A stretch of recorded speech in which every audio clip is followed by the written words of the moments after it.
Сайн манайхаа бичлэгтэй тавтай мөрөл одоо би та нартай YouTube аккаунт буюу YouTube суваг хэрхэн нээх вэ гэдэг талаар зааж өгье. За мэдээж энэ хамгийн доотлолт байгаа өөрийнхөө зурган дээр дарна, profile дээр дарна гэсэн үг.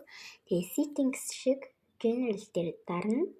За бүртгэл сэлгэхтэр дараад за би энд ингээд юмнуудыг нууцлаа дараа.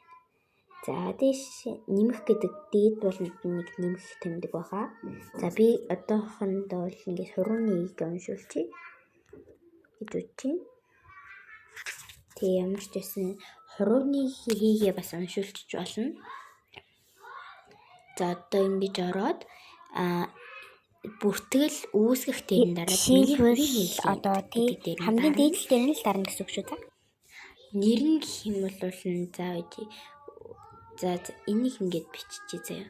Өөрийнхөө жинхэнэ нэрийг биччихье. За жил гэх юм бол 2007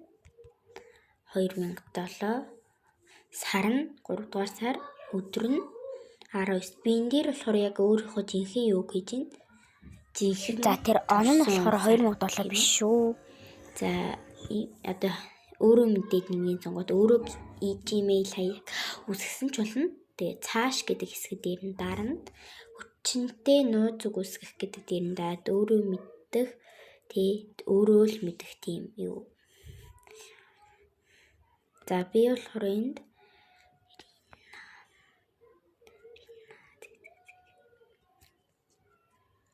Рина 3 цэг тавьсан. За цааш гэдэг дээр нь дарсан. За одоо цааш гэд тэгэхэд дарна. Би зөвшөөрч байна гэд одоо англиар юу хэлсэний хүмүүс дээр нь болохоор agree гэд гарч ирсэн байгаа.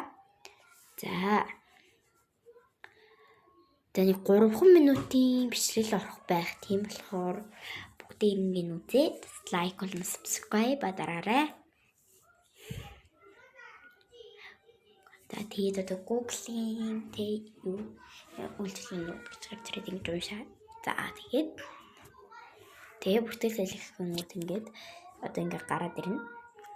Тэгээд өөрөө ингээд тэр YouTube сувглуугаа ороод юу гэж болно гэсэн. Одоо энд ингээд миний юу үссэн байгаа. За хэвлэлийг мэдээж өөрсдийнхөө юу ороод тэгээд бичлэг хэрхэн яаж тавих вэ гэдэг дээр нь бол бас надаас асууж арай за. Дараагийн бичлэг хүртэл ямар ч зүйл баяртай. Лайк, subscribe дараарай.